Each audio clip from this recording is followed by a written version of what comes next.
Hello, my name's Jim Hickey. I'm a senior tour guide here at the Old State House Museum. We want to welcome you to today's event, and if you notice, we are in the 1836 House of Representatives chamber.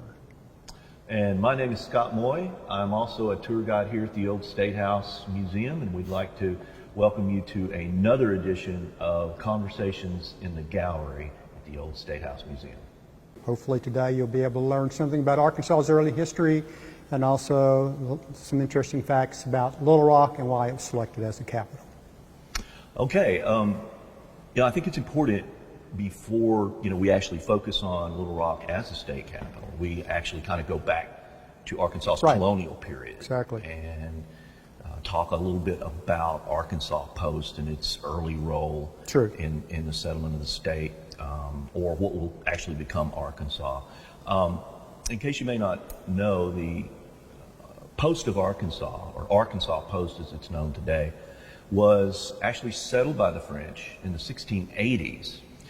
So it was a very early French settlement west of the Mississippi River, and it had an enormous impact on the way the Mississippi Valley is going to be settled, because the goal is to connect ultimately New Orleans with the Arkansas River Valley, and then also Arkansas Post will provide a connection all the way up to St. Louis. And so that's kind of what the French are doing, is establishing these outposts throughout the Mississippi Valley. You can find some over on the Illinois side. Probably not supposed to be there, but they were. So if we come up the Mississippi River and we turn up the Arkansas River, we're going to reach a point where they're going to establish the Post of Arkansas. And again, it's going to be established by the French in 1687, I believe. And the location of the post is going to actually change over a number of years, and it's predicated on how high the water of the floodwaters rise on certain years when the post area would get too much rain. And ultimately what will happen is it will become a focus point for people who are trying to settle along the lower Mississippi Valley, as well as up the Arkansas River Valley, and even over into the White River Valley areas. And in 1803, when the United States is going to purchase the Louisiana territory. Right. But one other interesting thing, though, just kind of feeding off what you were saying, what a lot of people don't really realize is that Arkansas Post was actually established 30 years before New Orleans.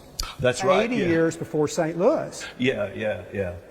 And so it goes a ways back. Yes, exactly. And we have this, I think it was Morris Arnold that wrote a lot of... Morris Arnold, exactly. Morris Arnold wrote a lot of colonial history on Arkansas. Totally recommend that guy if you're interested in colonial Arkansas history. And so then when the United States will buy Louisiana, and they want to settle up into the Arkansas River Valley, the Post of Arkansas is going to become extremely important. Yes.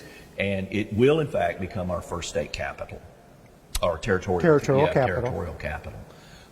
And then what they're going to begin to do is they're going to figure out that it's probably not located still in the best place for a state. The best location. Ultimately, Exactly. Right. There were several reasons for that. As number one, it was in 1803, particularly as it was taken over by the United States, the migration patterns began to change here in the mid-continent of the United States, where when Arkansas Post was originally settled, it served the old colonial empire, East Arkansas.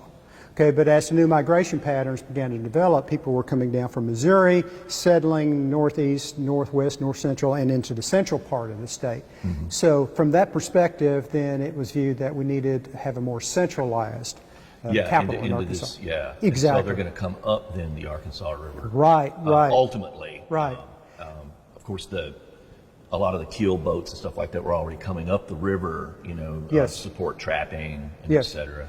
But also some other interesting things what motivated that move when Arkansas became a territory in 1819 and Arkansas Post was the territorial capital. Several things. One that you alluded to was the constant flooding.